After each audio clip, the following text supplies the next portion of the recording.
Have you got the books? Lin shivered as she and the overseer walked towards Jiangxi towards the wall. Winter had recently started in earnest, and the sheer dress she was wearing was not at all suited to the cold. Fortunately, she had a solution. I do, she said, pulling her new fur scarf tighter around herself.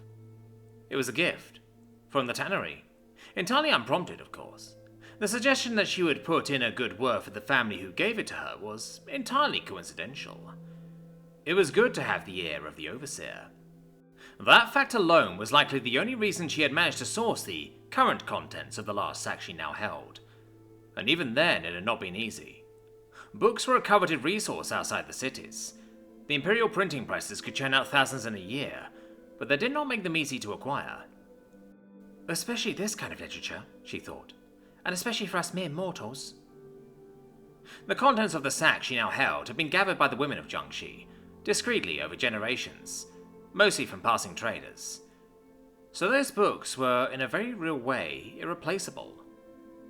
Fortunately, her connection to the overseer granted her the kind of unofficial power one needed to pry those books away from both curious young women and neglected housewives alike. Though even then, it had not necessarily been easy. More than once she had been forced to imply that the reason she was gathering such large swathes of erotic literature was because she needed inspiration for her new master's voracious appetites. A little embarrassing perhaps, but it would not do for her to fail in the only task her newest benefactor had provided her.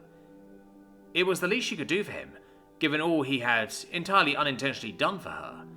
Empress above, it wasn't even like she'd had to do any of the things that would normally be expected of her if she were actually the man's woman.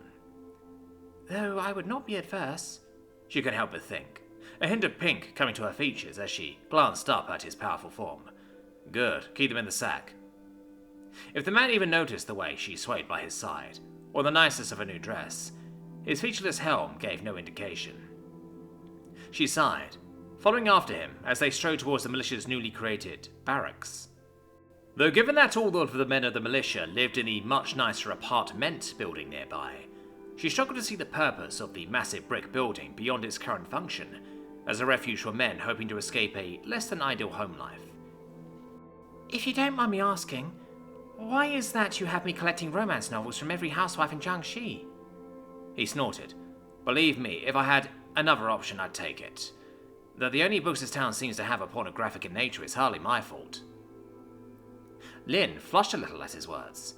Sure, she called them porn within the sanctity of her own mind, but never out loud. They were romance novels. Well, whatever you're doing with them, I would have thought the last batch I lent you would have lasted longer. This was not the first time she had sourced him books.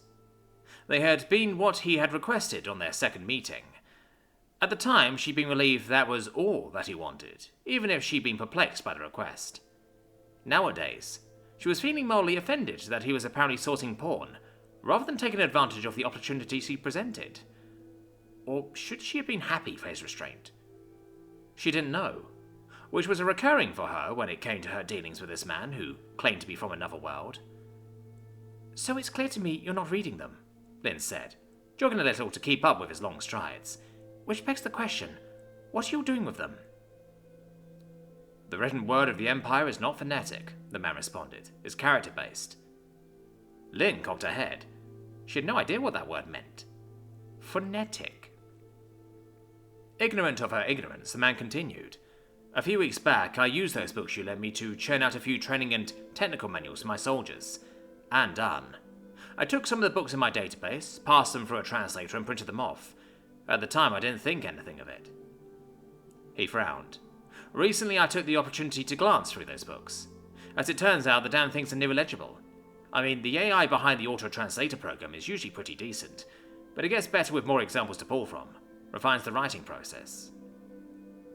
Lin was barely following along with the explanation, mostly because part of her was still struggling to wrap her head around the mechanics involved. A mechanism that could think was simply an alien idea.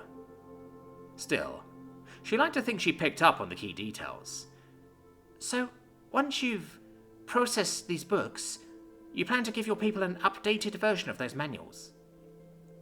His helmeted hair slowly turned towards her, as she struggled not to fidget under the overseer's featureless gaze. It seemed she surprised him. because for the first time since their conversation began, he actually seemed to be looking at her. That happened every now and then. She'd make some small observation based on his plans, and he'd pause to stare at her. It was both gratifying and irritating. "Aye," he finally said. She grinned, feeling like she'd once more passed some invisible test. "So what's that?" she asked, changing the subject. "You'll see," the overseer said. Strange moment of introspection gone as he hefted his own rather large sack over his shoulder. As the pair stepped into the barracks and out of the cold, men scrambled to their feet, obviously surprised by the sudden presence of the town's lord in their little refuge. "My lord," the newly promoted Captain Kang said as he rushed to the fore, throwing out a crisp salute as he did. The overseer simply stood in the doorway, a veritable mountain of a man who easily towered over the guards present. His eyes roamed over all of them slowly before he gave a considering nod. "Kang, gather the troops.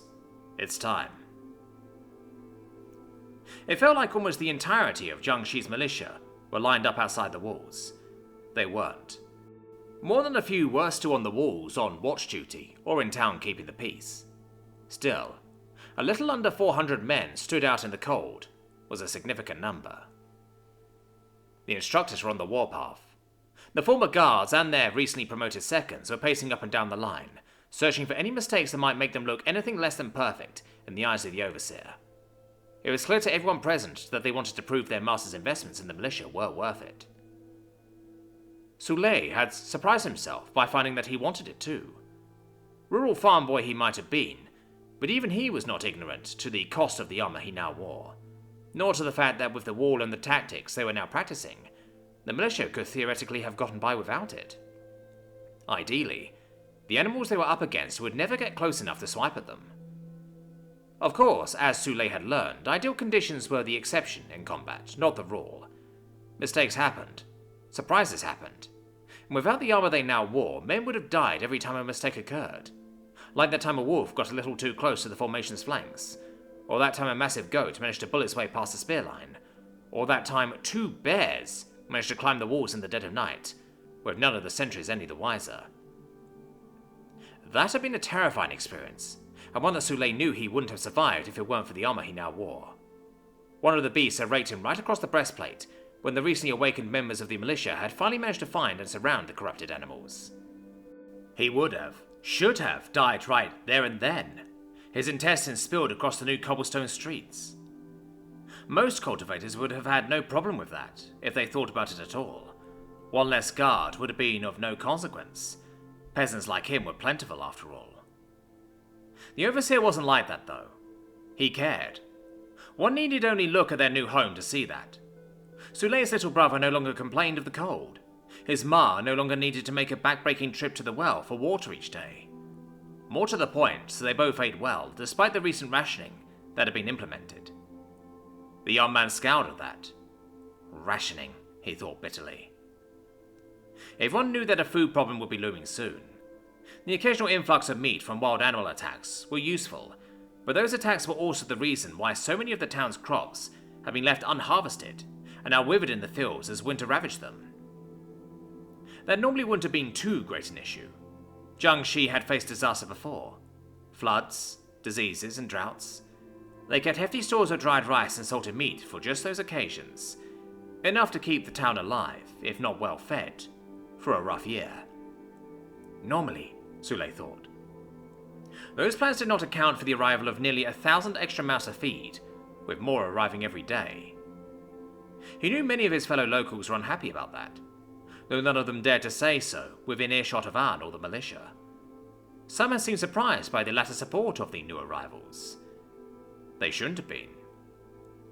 Ignoring the fact that there were plenty of former refugees in the militia itself, Soulé had fought, sweated, and on more than one occasion bled alongside those men and women who hailed from out of town. He didn't have a choice. As Captain Kang liked to say, the militia either succeeded together or failed alone. The men and women of the militia had unanimously chosen the former. So no, he wouldn't hear some townie who'd never stood on the wall complain about the men, and occasional women, he had fought alongside leeching from the town. The militia had become a tight-knit community, held along by the fact that all their families lived together in the apartment. "Hold still, you've got something," a voice whispered to his right, and Slay nodded as he felt something dab against his rear breastplate. "Thanks," he whispered back to the man. The man nodded, returning to his position in the formation. He was the same man Sue had shoved back into position all those weeks ago. Zheng Yong was a former refugee himself, a fisherman who'd been forced to flee his home as a result of the annual attacks. The other man's bald head and grim, thug-like features hid absolutely nothing about his character. He looked like a thug and acted like one. Empress above, were it not for the fact that the man had apparently shown up at the gates escorting a family of 5, while also carrying a bloody fishing spear in one hand, Lei might have been tempted to say he was a former bandit. He was still tempted to say he was a former bandit. Still, despite it all, they were tight friends. And at that moment, Zheng wanted the same as him. He wanted to prove to the Overseer that they were worth the luxuries he had piled upon them. So thuggish Zen stood proud in his resplendent armor, shiny and spotless, as a result of his frantic polishing. And it was worth it all, as both he and Sue received a grudging nod from Instructor Gao, as the imposing man moved down the line, before lashing the man next to them for a speck of grime in one of the seams of his suit. Never mind that the rest of their suit was spotless. A spotless suit was the minimum expected of any of them. Sue flinched, even as he made a mental note to speak to the guy afterwards and show him how to do it properly. Circles, he thought. It's all about the circles. Attention! Captain Kang's voice sounded loudly across the gathering grounds, forcing every man and woman present to straighten up into parade stance. Then he was there, the Overseer himself, with little Lin walking alongside him as he strode out of the gates. Though calling Lin little wasn't strictly fair. She was actually quite tall for a woman, something that only added to her natural grace. But still, she looked tiny next to the Overseer's massive bulk. And if Lin looked small, Lady Arn looked positively diminutive as she followed after the pair, an almost imperceptible scowl on her elfin features. Of their own volition, Sue's eyes moved to track the large sack the Overseer had hefted over one of his shoulders, and the strange metal tubes poking out the top. His helmeted gaze turned to regard them all, and Sue found himself standing all the taller as he did. Troop, at ease. Sue's body moved before his conscious mind caught up, a resounding thud bouncing off Jiangxi's walls as the entire militia switched to a resting stance, their thick boots bouncing off of the hard earth as they all moved as one. Pride swelled in his chest, as the Overseer seemed honestly surprised by the impressive show of unity. Personally, Sue didn't know why. The instructors had spent the last 2 months running them all into the dirt. These days, Sue knew he would gladly charge a raging bull before pissing off Instructor Gao. Compared to that, standing at attention for a few minutes, or hours, was nothing. Sir, Kang said, bowing to the Overseer. He stiffened though, as one of the Overseer's massive gauntlets came to rest on his shoulder. Good work, Kang. Very good work. Thus it was that the entirety of the militia were treated to an exceptionally rare sight. Their instructors were smiling. The credit is not all mine, Kang allowed, his voice swollen with emotion. The militia has taken to the training well. I can safely say that I can match these soldiers against 3 times again their number in wild beasts and see them triumph, no matter how swollen with instinctive corruption those beasts might be. The Overseer nodded. Good. And then hopefully they should adapt to these new weapons nicely. New weapons? There was no missing the surprise in the captain's voice. All of them watched as the Overseer dumped his sack on the ground before pulling out one of the odd, misshapen pipes. It looks a little like a crossbow, Sue thought, recognizing the trigger and the stock of the thing, if little else. Now you'll see why I wasn't too bothered about you teaching them sword techniques, the Overseer said. Not when this will soon make those forms of combat a thing of the past. The militia were too well trained to mutter at his words, but Sue could sense the temptation was there. This strange pipe was going to replace a spear, sword, and mace? How? Sue could see the same trepidation he felt in Captain Kang's eyes. Still, the man's only response was to bow. We live to serve, Overseer. This only one can only wait to see the next generation of warfare with his own 2 eyes.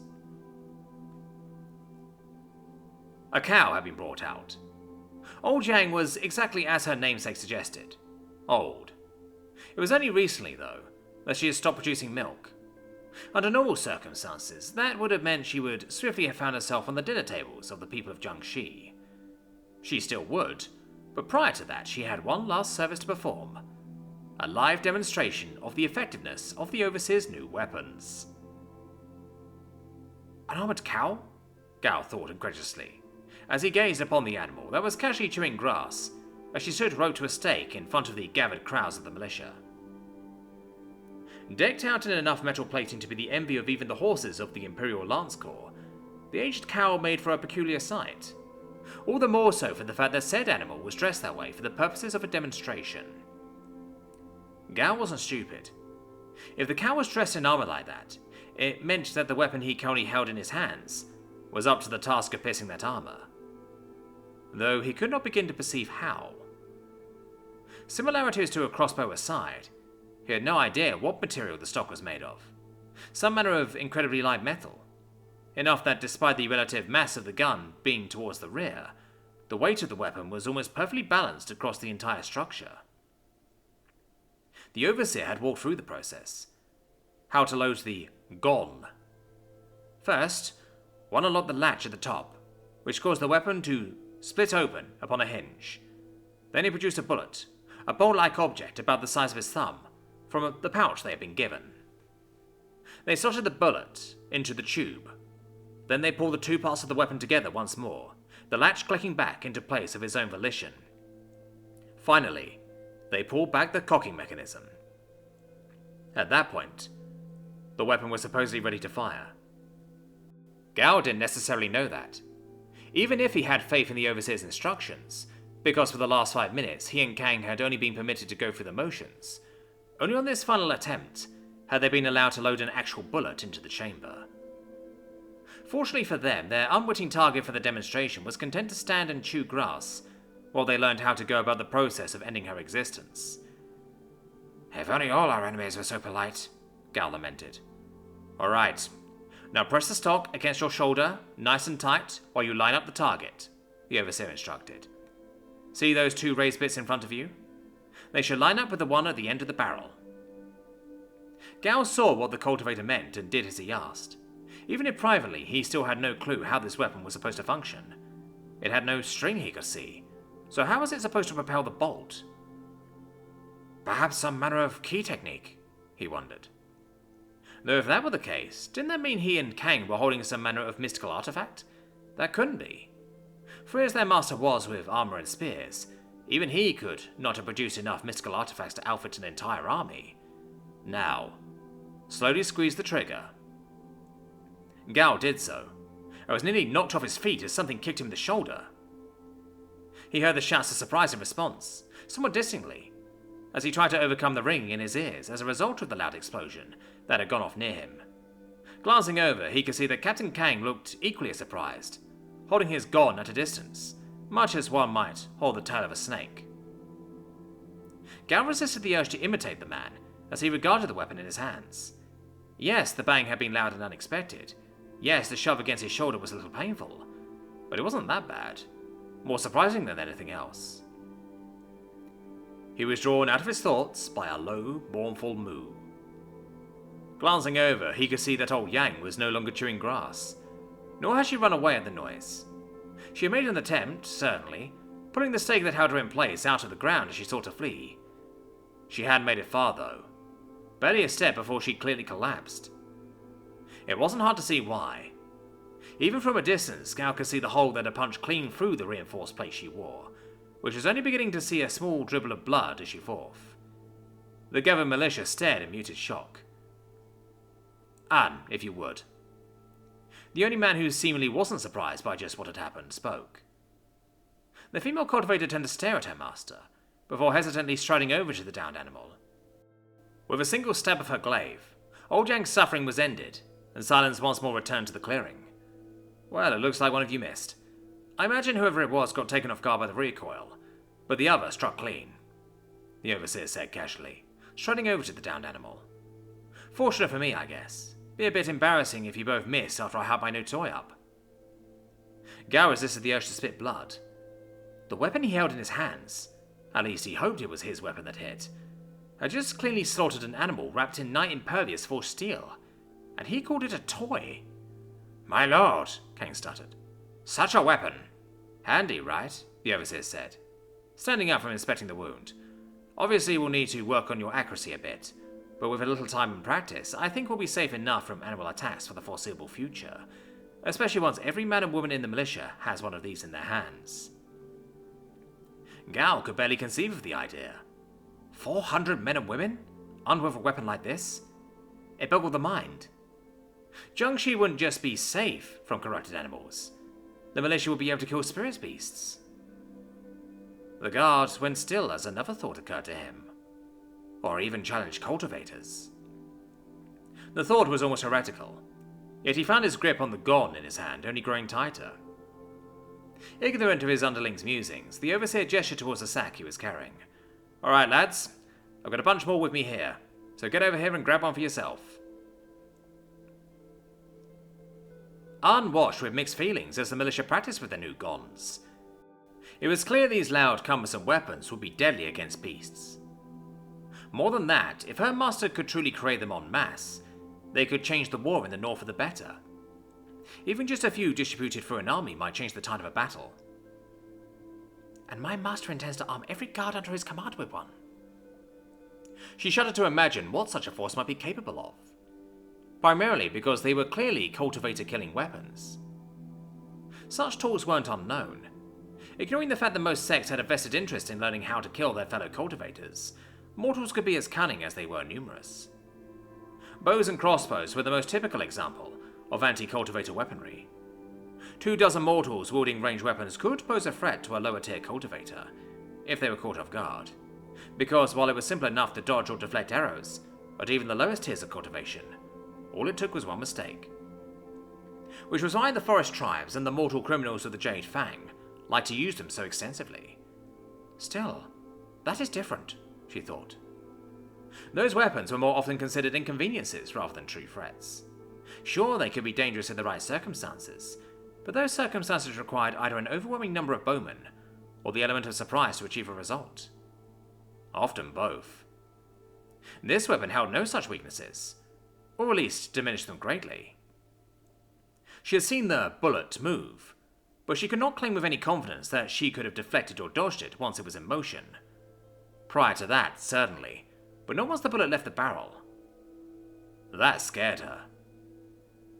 I could have thrown off the aim of the shooter, she pointed out of her mind. Dodged around the mortal holding the weapon, rather than attempt to dodge the weapon itself. She paused. Could I do that if there was more than one, though? She thought. What if there were 5, 10 gons? She was less sure, and unlike a bow, such a large number of gon wielders would not be hard to field. Even as she watched, the instructors were improving their aim. It was clear, much like a crossbow, this weapon did not require long to learn. Even as she had the thought, she observed as Lin, after a few quiet words with her master, picked up one of the weapons and loaded it. In moments, she brought it up to her shoulder, and with a hole clean through the armored straw dummy they had brought out for target practice. Ann had barely seen the bullet move. That it was fired by a dress-wearing mortal girl was all the more galling. Was it the iron skin technique? No, she shook her head. She had seen what the round had done to the armored chestplate. Perhaps she might be safe at the later levels of the technique, where iron skin became the all-pervasive iron flesh, but that would take years of practice. More to the point, it would require sacrificing her current foundation in the Moon Arc style. You okay? Ann looked up at her master. I'm fine, Master Johansson. She deliberately calmed her racing thoughts.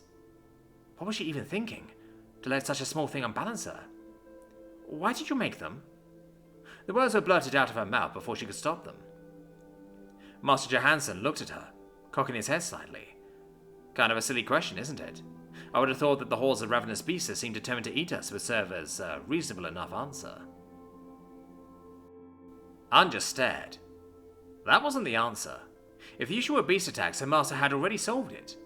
His militia had seemed strange at first, his way of fighting alien, but it was effective. Kang had not been lying when he said that his small force of 400 would be a match for triple its number in beasts, even more if the militia fought from the wall. Somehow her master truly had made mortals useful. The only thing they couldn't handle was Spirit Beast. And if the Golem were an answer to Spirit Beast attack, well, he had her for that. And while she might have begrudged babysitting the militia when they needed help against regular animals, she never complained about the opportunity to harvest powerful reagents from Spirit Beasts, nor the experience she gained from clashing with them. Her master was remarkably reticent about offering her opportunities to spar with him, which she sort of understood. She was so far below him in cultivation, there was little he would gain from the experience. Still, that meant she needed to find other avenues to hone her skills. So instead she just stared, in silence, because while she would never dare demand answers from her master, she could wait patiently for them. She used a similar technique against her elders in the sect, to varying degrees of success. Fortunately, it seemed this was one of those occasions where her ongoing silence worked in her favor. Her master sighed. Look, there's more than one means to cultivate power, a means beyond the mystical mumbo-jumbo. I don't understand. Her response was instantaneous. Her master scoffed before he shook his head. I think you do, you're just being obtuse about it. Then he simply walked off. Arn watched him go in confusion. A means beyond cultivation to cultivate power? It didn't make sense. Across the way, more shots rang out, perforating the armored dummy. Arn's gaze flicked to it, before back to her master. He had made no show of martial skill, no explosion key, shown no new techniques. Yet why, in that moment, did she feel that her master seemed more powerful than before? All he had done was arm a few mortals with tools beyond their ken. Great results may be achieved with small forces. She shook her head. She needed to meditate and read.